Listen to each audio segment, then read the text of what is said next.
Hi, everyone, and welcome to another episode of Courageous Conversations about our schools.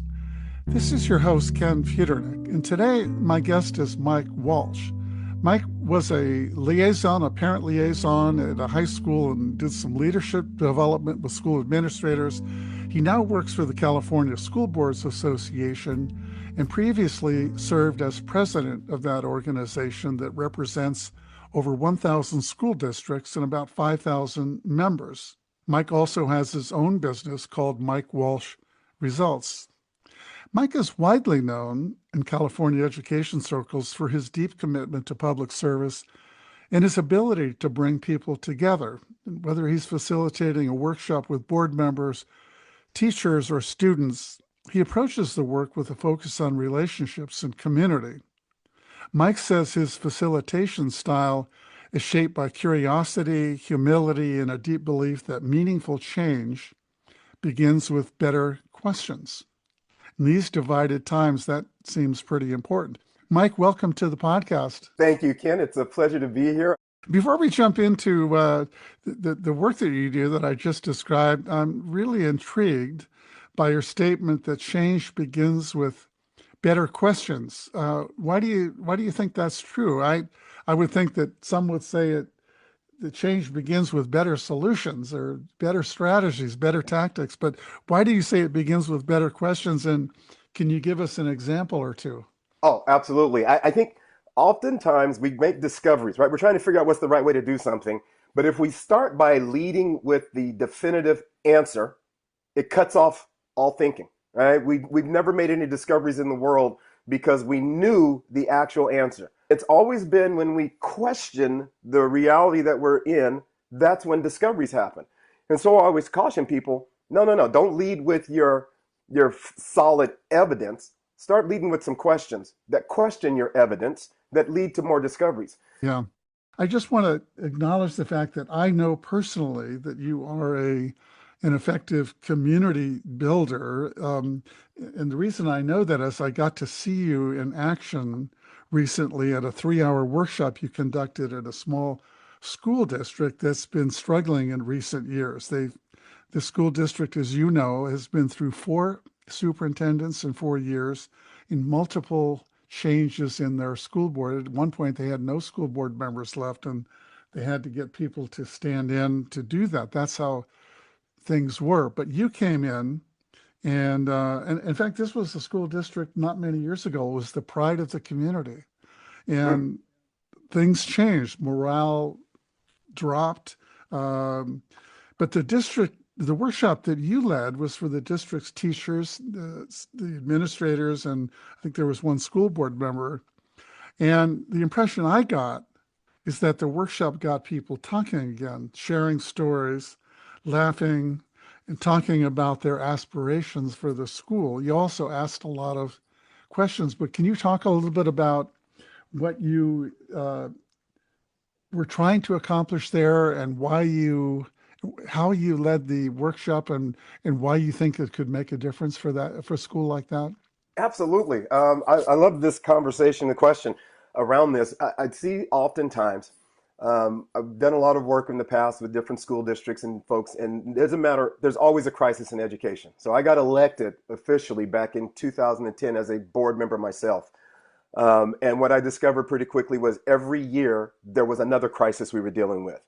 And what happens is there's a tendency during those crises, like the pandemic, where we get so caught up in the crisis of the moment that we forget we're surrounded by however many other people are on staff, however many other people are in my neighborhood. We forget that we're going through the crisis together, whatever it is. And so I had this interesting thing happen with one client. We were just working on focus groups with the teachers. And it was a different school than the one you're talking about, but I'll make sure I jump back to the school where I got to meet you. And what we were doing, my business partner and I were there to lead focus groups with the teachers to help the administrators develop their plan. And so we set it up, small district, maybe 50 teachers, maybe. And I mean, that's the entire staff. So we set it up where 3 teachers every 45 minutes would come through, and we'd take a few notes, and then the next 3 would come through. And what I noticed pretty quickly about the fourth set of teachers that came through, these folks were angry. And this is like we're coming back from the pandemic now, and we're sort of in school. We're sort of still hybrid. We got that weird model. We're not sure what's going on. But within the first four sets of teachers, I noticed, okay, these folks are angry. It almost came out as if I don't like any of the people that I work with here, and I don't know who half of them are. But I don't like those people. I don't know either. It was just this theme that came out. And so I looked at my partner because we were doing full day and then the next morning, and we're supposed to meet with the staff at 2:30 on the day number 2. And everybody's saying, hey, are you going to give us the results? Like, no, there's no way we can pull the results together and put a report. No, but we've got something planned for you. And I looked at my partner and said, we need to play with these folks and have a conversation. So they came into the library and we literally played. And I mean play like rock, paper, scissors, different little activities and whatever. And then I asked them a simple question. But the focus of those questions was really driven back to, why did you even get into teaching? Never mind all the chaos and the craziness. Let's refocus. What was the purpose? Why are you in the room right now? Why are you going through everything you're going through? There must be something important for you to keep showing up. And so for me, it's this conversation around what's the purpose? Why are we here? Aspirational. What are we really trying to create? Because all this stuff that we're trying to create is going to happen right along with all the crisis and the chaos. And it's really just a matter of which one do I want to focus on? Because whichever way I focus, that's what we tend to grow. And for most people, it's just that I'm caught up in both and I'm not sure how to deal with it at the same time. So with the group that I was with you, it was literally just, hey, let's get back to, never mind all the differences of opinion, how about we find the common ground? Because the more of that common ground we can find, the more growth there is in there. Because it's not filled with strife and anger and fight. It's really that moment of, oh, we are both really nice people who are trying to do our absolute best to solve some really tough problems. How do we focus together? I had somebody tell me a long time ago, if you go it alone, you can get there pretty quickly. If you go there with others, you can go a whole lot further. And that's kind of a belief for me. You know, I just want to point out something that you did that got my attention at this workshop that I mentioned earlier, you've been alluding to. You had asked a question about, I think it had something to do with what they want for the school. What would the school look like if really functioning in a great way? And they met in small groups and responded to that and said, when you're done, I want you to share out your responses. But then you did something that I thought was really genius. You said, I'm going to just walk away here. And you walked behind the monitor and sat way in the back. You could barely see you. And they got done. You said, okay, now go ahead and share out. And they were looking for you. What happened to you? And you just left them on their own. And pretty soon they realized, oh, we've got to do this ourselves. This is about us, not about Mike. We're not speaking to Mike. We've got to speak. So they looked around. There was this awkward 10 seconds of silence. And then someone said, well, I guess I'll go. And by removing yourself from that, they were looking at each other, not at you, and sharing their responses. I thought that was a really great facilitation strategy on your part. Well, thank you, because I do that with intention. I noticed it when I was doing it with students, that students always answer the teacher as if they're telling the teacher what the teacher wants to hear. And the mistake that we make as teachers in those moments is that a student will say, like we know the right behavior and all the things we're supposed to say for all of these conversations. I'm supposed to say that you have to be a nice person, or when we're teaching listening, well, you're supposed to face the person. And we know all these things, but in the moment, we do the opposite. And so one of the things I started doing was realizing kids were telling me the answer, and then the other 30 kids in the classroom were turning and talking to each other about something random because Mike's attention is now being taken care of. And it's like, wait a minute, let's change that. Let's have you talk to each other, not to me as if you're giving me some kind of report and you're trying to convince me.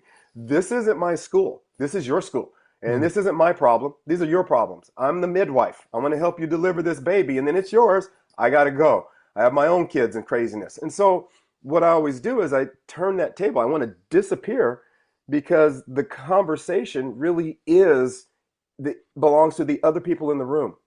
It's not about my ability to come in and problem solve for anyone. No one builds large structures because I have a great answer. But if they discover their own answer, they will turn and they will support each other, and the room changes just like what you saw. So what I like to do is I'll ask the question, and then I'll, like you said, I disappear. I always let them know, no, no, no, don't talk to me. You guys talk to each other, because that's where the challenge is.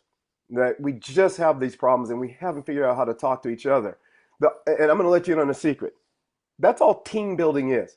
Team building is not an activity or a 6-minute thing that you do during your meeting. Team building is the conversation that you have with each other. If we could talk about how to solve our problems, what would we really talk about? And so for me, it's, hey, look, guys, we want to have the conversation, but I want you to talk to each other. This is your moment to talk about what it is you really want to be better at collectively, not to hear from me and my expertise. No one cares. So I hide. And what starts to happen is, like you said, it's very awkward at first because we're not used to that. We tend to talk to the person in the front of the room, whether it's the administrator, the leader, the whoever, and we've got some misunderstandings because of that. Yeah, it's just a fascinating concept of leadership, which is I'm going to pose the question, and hopefully a good one, and then I'm going to get out of the way and allow you to have conversations among yourself because you're the ones that matter. Uh, and so I can imagine that in a faculty meeting. I can imagine that, and you did that with a whole group of faculty, staff, administrators, school board meetings, got out of the way. And but I could imagine in a classroom, and I'm going to come back in a minute and ask you about these workshops that you do as part of something called Breaking Down the Walls, where that kind of thing happens. But I want you to talk about this disconnect we see among students, this crisis of loneliness we hear about, and the anxiety that students are feeling today, and then the work you've done to sort of break down those walls. But before we go there, I want to ask you one other question. I'm a school board member myself, and one of the things I really want to ask you about how school boards can better engage with the community. By law, a school board meetings in California must allow time for public comment, and I think in most states that's true. If there's a controversial topic, you'll often see people lined up at board meetings where they get 2 or 3 minutes to say whatever they want. In California, we have something called the Brown Act, which prohibits the board from interacting. Mm-hmm. So essentially what happens is there's no dialogue, no engagement. People say their piece and the board says, thank you, next please. So my question to you is, are there ways for boards to have real engagement, and administrators and educators real engagement with parents and the community that isn't like that? And can it happen in board meetings, or can it happen elsewhere? I love this because there are so many boards that struggle with that. As a matter of fact, I haven't been with a board yet that hasn't asked that question and tried to figure it out. For exactly the reasons you just shared, right? We spend some time talking about dialogue. They start to understand the benefit of hearing each other. By the way, dialogue just simply means I hear you so well, Ken, that I can say back to you, here's what I've heard you say, and I've gotten it correct. Doesn't mean I agree. Doesn't mean I've changed my mind. It just means dialogue is happening. You're speaking, and I'm hearing it and making sense of it the way you're sharing it. So what I work with folks on is that notion of that is not the time for dialogue in that moment. It is a time for the public to be able to inform you and let you know what they're thinking, because that should play into my deliberation later on, right? The time that what we're trying to figure out is if you really want to engage the community, if you really want to engage your neighbor, because that's my constituents are my neighbors, right? They're people that live near me, know me, and they voted for me. That's the constituents. And I always struggle when people talk to them, talking about, well, I spoke to my constituents. Oh, you're a board member. You ran into somebody at the supermarket or at the post office or at the Little League field. Got it. But it's really dialogue is around listening. Now, when we get adults and other parents in the room and these folks who are interested, community members. I talk about parents, uh, employers. We're talking about cousins, uncles, somebody. I went to my grandson's Christmas play last night, and everybody shows up. Grandma, uncle, aunt, and everybody standing there proud and they're excited. Those same people are excited to come in if you have something for them to work on or watch their kids. Kids perform, great. If it's not about performance, they will show up if there's something for work that you really need their help with. We don't do that with parents. We don't do that with the public. We tend to bring them in and we stand and we lecture and we tell them, well, listen, I have about 50 other things that I'm trying to accomplish every single day. I'm always busy. Sometimes I'm busy just resting and trying to recover from all the other 49 things I did, right? So there's a lot of competing things. I don't know a lot of adults who now decide at the end of a very long day, when it's time to sit and rest, oh, wait a minute, there's someone at the school that wants to lecture me and explain to me all the things they're doing. I now need to get up and go take another 2 hours of my time. Time is valuable. So I'm going to go spend 2 hours and let this person tell me a whole lot of stuff. That's not engagement. No one does that. I don't want. I'm not going to volunteer for that. But I will volunteer if you tell me, hey, listen, we are struggling with this problem in our community, in our school, and we need to get as many parents together to help us figure out a solution. Now that automatically means that administrator, that leader, that whoever that person is, has to go back to the question. Hey, here's the problem. Parents, how can we work with you to solve that problem? I've seen, every time I've seen that tactic work or take place, I watch engagement. Parents are clear about what they want. Here's the same questions and answers and what we could think of and all of our ideas because we're trying to build something, and parents have a love of education for their kids. I haven't met parents yet who say, no, I don't want my child to get an education. I haven't met that person. I've met people who are incredibly busy and can't necessarily be in the room for all of it, but they will be there when they can, especially if they know it's going to help their school improve. So we just have to figure out the avenue, what that looks like, and for board members to remember, you're asking a question and listening to the public as they give you that answer. Don't argue with it. Don't fight against it. Just take the time to hear it, but make sure it's relevant to solving something, and parents will show up. You'll get Yeah, engagement. you're underscoring something again that I heard from Rich Harwood, that dialogue is really important, listening and having good conversation. But he says what we sometimes miss is the real opportunity to bring people together, and that is to identify something we can work on together and start doing something, go beyond the dialogue. And, I think one of the things that a district could focus on, because every district, virtually every district in the country is facing this phenomenon of chronic absenteeism.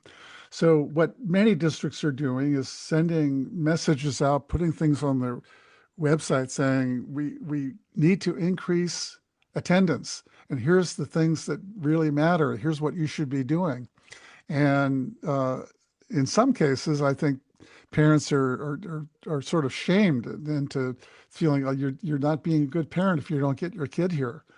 That doesn't seem to help parents get their kids there. But if you invite people in, and there's a district I worked with in Ohio that did this, they went out and asked families. They asked family what it was like your question about the Mm-hmm. student that you talked about before. What would it take for you to get? Well, part of the problem is the transportation system.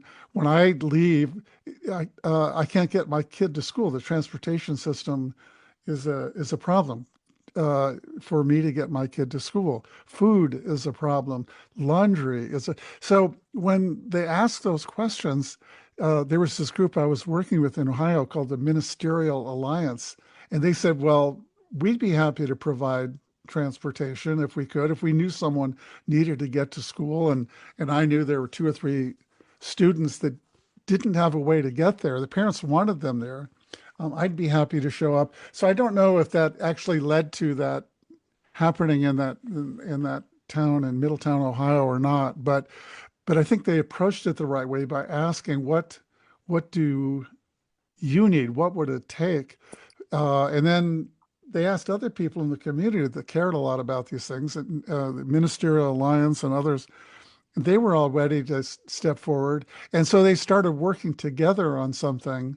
And in that case, where there had been some rumblings of a culture war, those all things were set aside because now we're working together, not as Republicans or as Democrats, we're working together to make schools work for all of our kids. That right there. This is the most important part for me. We see research all the time. One person, I'm trying to think of Lake research. I want to say Celinda Lake. I forget now. But the research that she talks about every year, 70 to 80% of parents want a child educated. Period. We don't want politics involved. Period. Let everybody lock in and focus. Okay, that's easy. And what you just described was when you ask the question and identify what the problem is, I can almost guarantee you that there's someone out there who has a passion about solving that problem. And so that the ministerial group, they just, oh my God, that's something we've been trying to solve. Hey, folks, we can help with that. And what we have to get away from is this thing where, and the reason why the question's so important is that we spend a lot of time judging and making up an answer based on what we see. And so we start to label parents who don't care. Like, no, whoa, hang on a second.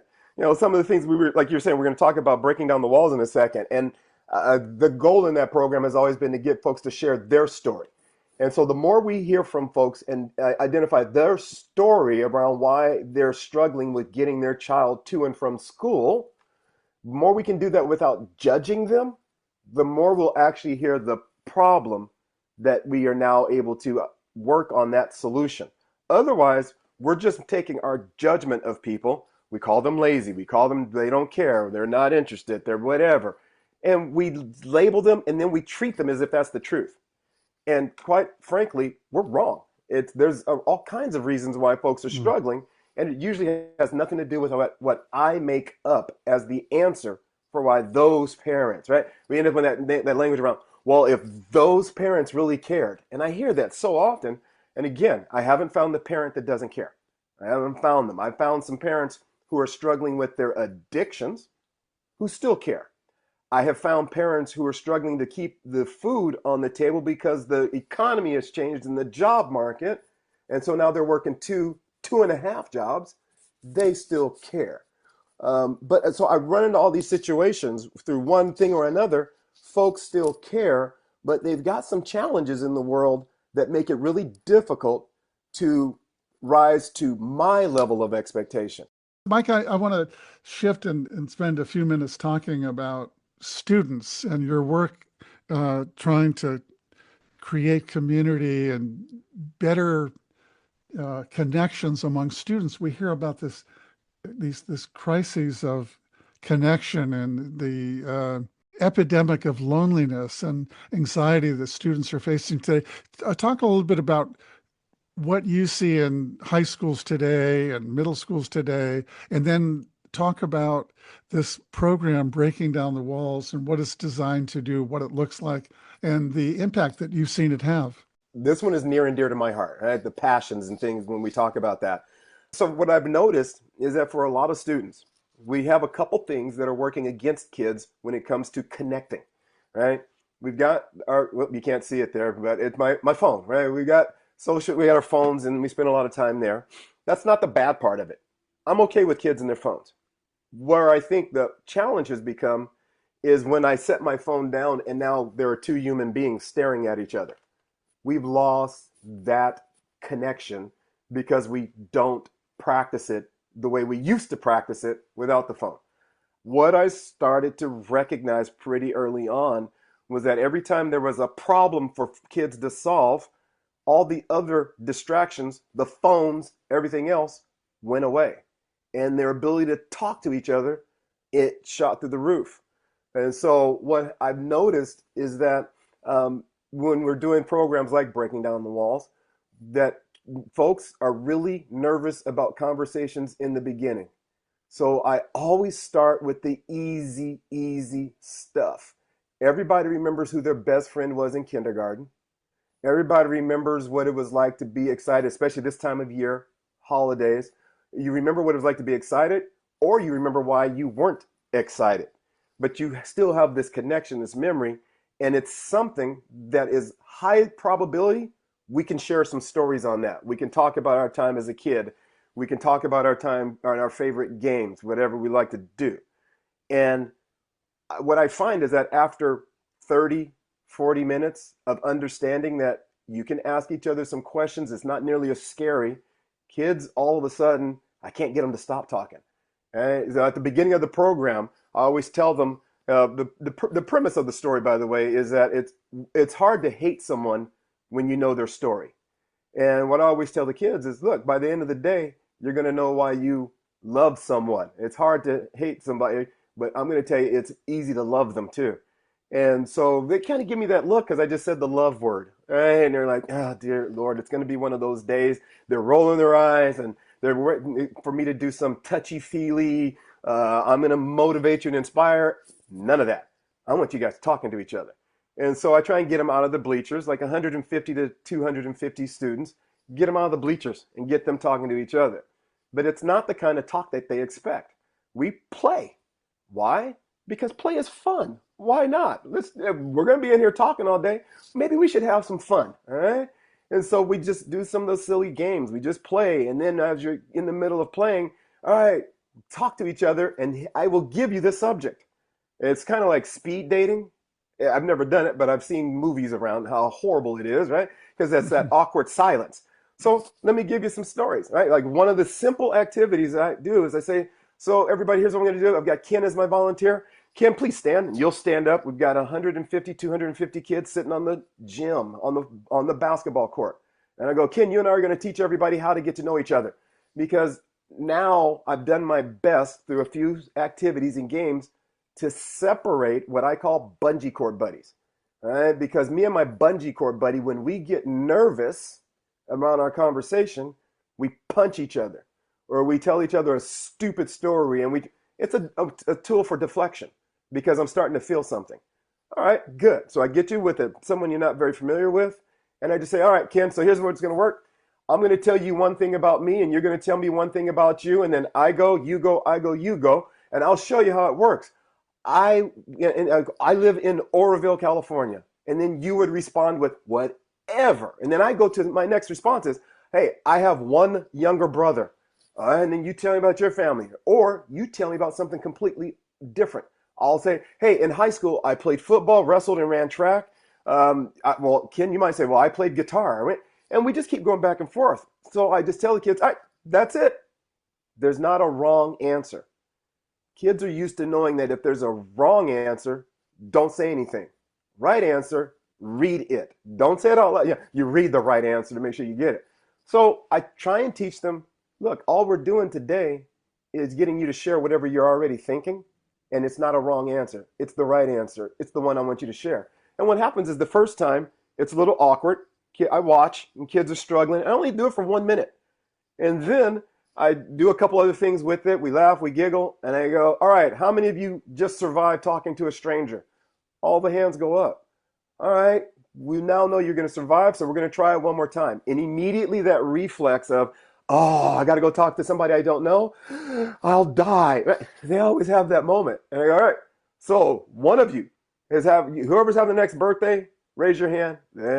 Congratulations, stand, rise, go find a new partner. They struggle, and I always have the teachers with me. Hey, if you see bungee cord buddies, move them. Right? And because it's a reflex of, I'm nervous. I'm going to go talk to someone. And you know what that nervousness is all about? Someone's going to judge me because I don't say the right thing. And again, how do we move away from judgment? So they go, and what will always seems to happen, that second time, this I go, you go, I'm no longer scared. I know what it's like. I've experienced it. Oh, so that's what it means to connect with somebody? Okay, this is easy. And they get into it, and pretty soon, I'm trying to stop them, but they're still asking, oh, no, we just need 10 seconds, 10 seconds. Oh my God, really? And kids start to lean in and they're excited. And then I'll go, hang on, I'm going to give you a bonus. Because the first time, 1 minute, it was like pulling teeth. The second time I go, I'm going to give you a bonus. Each of you now get 45 seconds to be your favorite Dr. Oprah or Dr. Phil, whoever your favorite is. And you're going to interview your partner. And you got 45 seconds to ask them all the questions that you really want to ask them. And I see kids all of a sudden who are scared to talk. They are leaning in with whatever they can use as a microphone. And they're leaning and they'll put the phone, and all of a sudden they're engaging, they're laughing, they're having a good time. And at the end of the day, because they just keep finding more and more things they have in common, keep sliding more and more into conversation, they end up having their new best friend that they never want to leave. They are just super tight. I can't get them to separate. And all of a sudden, this love thing, at the end of the day, I always ask them, how many of you remember back when this started morning, 5 hours ago, when I said you'll learn to love people? How many of you, because they spend a lot of time in a small group of about 10, how many of you love the people in your group a whole lot more than you did when you first got in the room? Every hand shoots up. And they're in the bleachers hugging on each other, and they're super tight together. And kids will stand up and say and share from their heart, and kids will lock in and pay attention. And they will applaud, and they will support. And the student that morning, 5 hours earlier, who wouldn't say a word in front of anyone, because I don't want to be judged, they now talk about, we have to be better human beings to each other. We have to stop judging. I just need to be kind. I just need to be loving. Everybody's going through something. They start making those discoveries on their own. And once again, I've disappeared off to the side, and I've just shared with them how they're going to do that process. But at the end of the day, their love for each other goes through the roof. And what's been phenomenal about that for me, as a board member, I am crystal clear about what it is that students are struggling with. And I got to tell you, Ken, it has nothing to do with that brand new, if only we had a brand new math curriculum in my calculus class. That has never, ever been the challenge for students when they're in those moments with each other. They talk about their loneliness. They talk about their struggles. They talk about their environment, the homes that they grew up in. And they somehow, they find this humanity within them, and they just decide they want to be kind, loving people. And I don't know if you can hear the emotion in my voice, but Mm. I've done probably like 15, 16 years of breaking down the walls or other programs a lot like that. And my talent is getting kids to be truthful about their lives. Mm.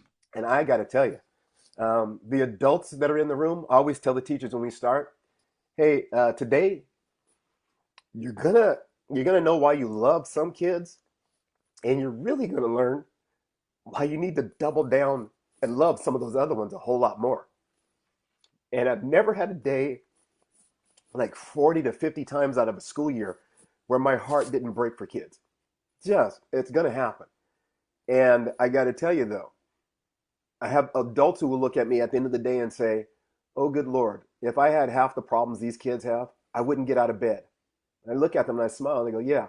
And these kids are getting up every day and they're coming in spite of all those problems. Talk about resilient.